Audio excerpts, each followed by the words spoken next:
Sultan on Sunday in Asaba commended the Sultan for his untiring efforts at promoting and advancing the cause of peace, unity and positive development in all parts of the country. He said that Nigerians at all levels appreciate the Sultan for his immense contribution towards building bridges of unity, peaceful coexistence among the citizenry. Governor Kowa acknowledged the exemplary role of the Sultan as head of the Jamaat Nasir Islam, President General of the Nigerian Supreme Council for Islamic Affairs and co-chairman of Nigeria Inter-Religious Council, and also appreciated him for his support for education in Nigeria as a key to the promotion and protection of human life and dignity. The governor assured the Sultan of the support and partnership and cooperation of the government and people of Delta State as he continues to use his exalted throne to promote peace, unity and positive development in the Caliphate and across the nation. Senator Okowa prayed the Almighty Allah to grant the Sultan more years of good health and to continue in his many services. Oshia village at the outskirts of Kaduna metropolis. The Command Public Relations Officer Yakubu Sabo confirmed this in a statement on Saturday in Kaduna. Sabo said on August 23, 2019, Divisional Police Officer Malali reported that he received a distress call that armed men in military uniform blocked the access road to Baba Tunde Fashola Housing Estate, Damboshia village at the outskirts of Kaduna and intercepted 6 vehicles as well as kidnapped 7 persons. According to him, patrol teams within the metropolis led by the DPO were quickly mobilized to the scene of the incident, but the hoodlums had already escaped with the victims. It is closed, however, that due to intense patrol within the general area, 2 of the victims were later found released by the hoodlums. The command spokesman said the 2 released victims alongside the vehicles were recovered and taken to the police station. Now, gunmen on Sunday attacked Ikirike police station of Enugu command of the Nigeria Police Force. According to the report, the attackers were at the police station under pretense to report a case and immediately opened fire on the station. The State Police Public Relations Officer, Mr. Ebere Amaraizu, who confirmed the incident, said the hoodlums came to the station pretending to be in distress and then launched the attack. Mr. Amaraizu stated that the command had launched a manhunt for the arrest of the attackers. It was not certain any life was lost in the attack or any casualties involved. The leadership of the National Association of Nigerian Students has called for the prosecution of politicians linked to activities of the alleged kingpin Hamisu Bala aka Wadume, as alleged in his confessional statement to the police. The student body insists that until those behind such heinous activities are brought to book, the country will continue to witness internal security challenges as well as other crimes and criminalities. Public Relations Officer of NANS, Comrade Adeyemi Aziz, in a statement on Sunday in Abuja, commended the police for rearrest of Wadume. Comrade Aziz, the widely celebrated arrest of the alleged kidnap kingpin Hamisu Wadume, has not only fueled students' fire of trust in the Nigeria Police Force, but also has equally put a garment of honor on the Inspector General of Police, Mohammed Adamu. The NANS PRO also urged the Inspector General of Police to revisit the case of Badu cult group in Lagos so as to prosecute those involved in the killings, as some of the victims were students. It will be recalled that the Badu group operated mostly at Ikorodu, Lagos, attacked victims in their sleep with objects and used handkerchiefs to mop up the blood, which the residents said each blood-soaked handkerchief sold for 500,000 naira. Some of those arrested then by the police confessed that they have been paid various sums of money by their patrons for bringing them such handkerchiefs.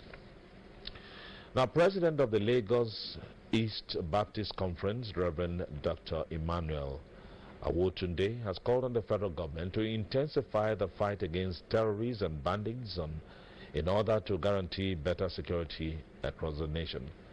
Awotunde, speaking with newsmen, said Nigeria cannot afford to succumb to antics of criminal elements bent on crippling its strides towards peace and prosperity. He noted that the kidnap of pastor of Nagat Baptist Church, Makere in Kaduna, Elisha Numan, and a daughter of Pastor Absalom of Emmanuel Baptist Church, Berry in Niger Kebi Baptist Church 2 weeks ago, and the ransom of 7 million naira that has been placed on each of them. Awotunde said, while the church continue in prayers for God to touch the kidnappers, the federal government should also step up efforts to free them from the kidnappers' den. Chairman of the conference, Reverend Dr. Julius Omolola, who corroborated the views of Awotunde, said that insecurity cannot be tackled without knowing the basis for the insecurity. He urged the government to look into the increasing cases of kidnapping, banditry, armed robbery across the nation.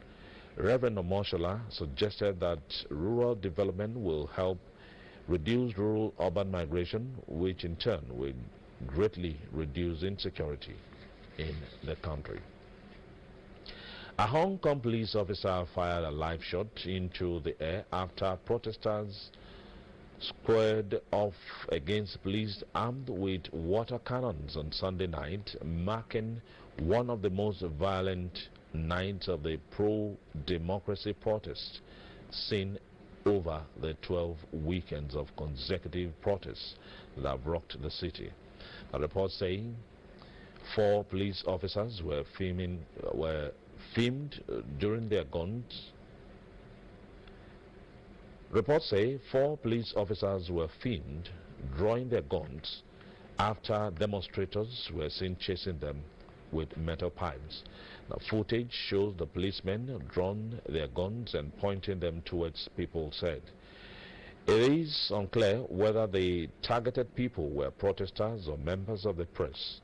The violence escalated late on Sunday evening when a smaller group of protesters broke away from the day's main march and proceeded onto an extended march that had not been approached.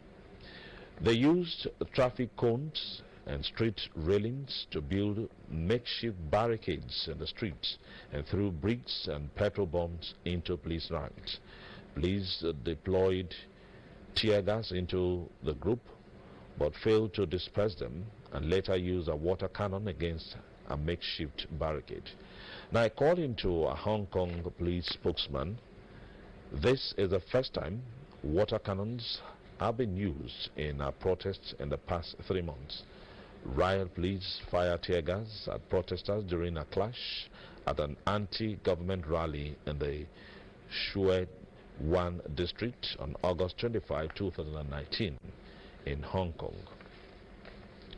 Earlier on Sunday, the pro-democracy protests had been largely peaceful, with thousands of protesters marching from Kwai Chong to Suen Wan district in the city's new territories. They showed up despite an ongoing thunderstorm, dressed in plastic porcoes and raincoats huddled under a sea of umbrellas. Now, according to the organizers, the march was intended to reintegrate protesters' core demands as well as express opposition to alleged police brutality. Violence had previously broken out Saturday after thousands in the city east Kwet Tong district marched for the movement's 5 demands and against the government's installation of smart environmental monitoring lampposts which have checked privacy concerns. Now, world leaders have gathered in France for the G7 summit that European Council President Donald Tusk said will be a difficult test of unity and solidarity due to deep divisions over a range of issues including trade and climate change. The report says major policy differences over trade protectionism, climate change, Iran and France push for a universal tax on digital technology are looming over the summit in the Atlantic coastal resort of Biarritz. The G7 summit is taking place against a backdrop of growing worries about a global economic downturn and coincides with an era of international disunity across an array of issues that have strained decades-old allegiances. United States President Donald Trump said he was getting along with his Western allies at a G7 summit, dismissing reports of rifts among leaders. President Trump arrived in France just hours after escalating his trade war with China via vengeful battle between the world's two largest economies that has spooked financial markets. The report says there are also deep divisions within the European camp, with British Prime Minister Boris Johnson making his G7 debut at a time when he is struggling to persuade European Union capitals to renegotiate Britain's exit from the bloc. Now, according to the report, Mr. Trump told the Prime Minister that Brexit Britain will have a major trade deal with the United States, saying that the new Prime Minister was the right man to take his country out of the European Union. Now, two young men of ages 28 and 34 have been arrested by the operatives of the Lagos State Rapid Response Squad for stealing the brain boxes of cars. The two suspects, who specialized in vandalizing vehicles and stealing the brain boxes, were arrested with two Toyota vehicle brain boxes. One of the suspects, Sadiq Musa, said that he studied political science in one of the Nigerian universities and came to Lagos State in 2017 in search of greener pasture. He told newsmen that he worked as a barbecue man in different hotels and even centers before he met other suspects, Sadiq Atiku, who introduced him to brain box theft. According to Sadiq, they used magic stones to break vehicle windows without attracting attention. He further said that it takes 2 minutes to loosen a Toyota Hiace box brain box and 4 minutes to loosen a Toyota Hilux box. The two suspects were in custody of the Lagos State Rapid Response Squad as at the time of this report. And that's the size of our bulletin this evening, but just before we go, a quick look at the highlights.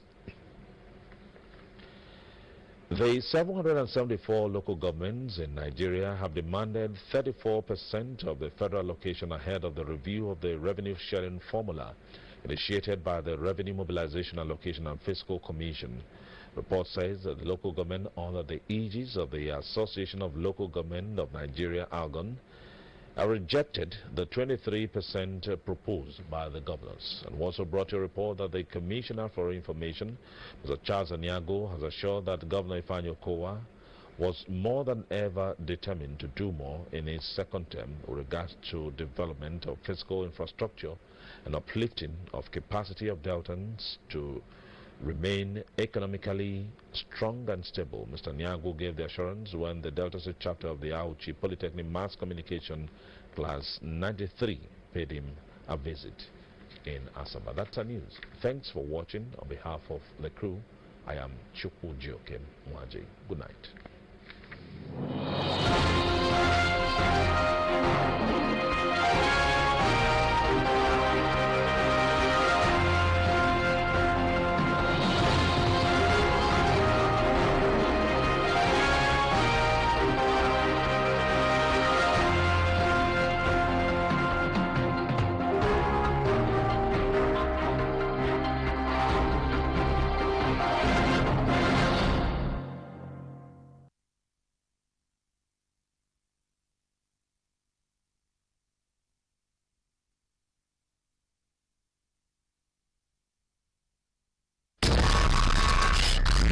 afraid of the future. We are here to shape it with MBA Forex and Capital Market Investors. We teach, we train, and we mentor. With a minimum investment of $1,000, you get 15% monthly. With 5 million naira and above, you get 3%, and with 15 million and above, you get 5%. So why wait? Invest with us today and work in an unending stream of financial bliss. Visit any of our branches today at number 159 Aba Road by Waterlines, Port Harcourt, or GU Aki Road, adjacent Unity Filling Station, Enugu, Port Harcourt. We also have offices in Lagos, Abuja, Warri, Uyo, Owerri, London, Dubai, the US, and Benin. For further inquiries, please call +234 808 595 3225 or 816 295 3970. MBA Forex, your journey to financial freedom.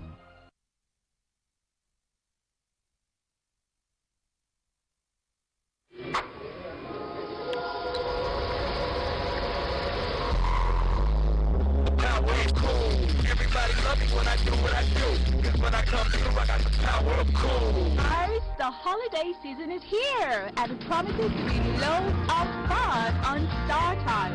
Light up your imagination with amazing programs on ST Kids, Nickelodeon, Jim Jam, and Baby TV.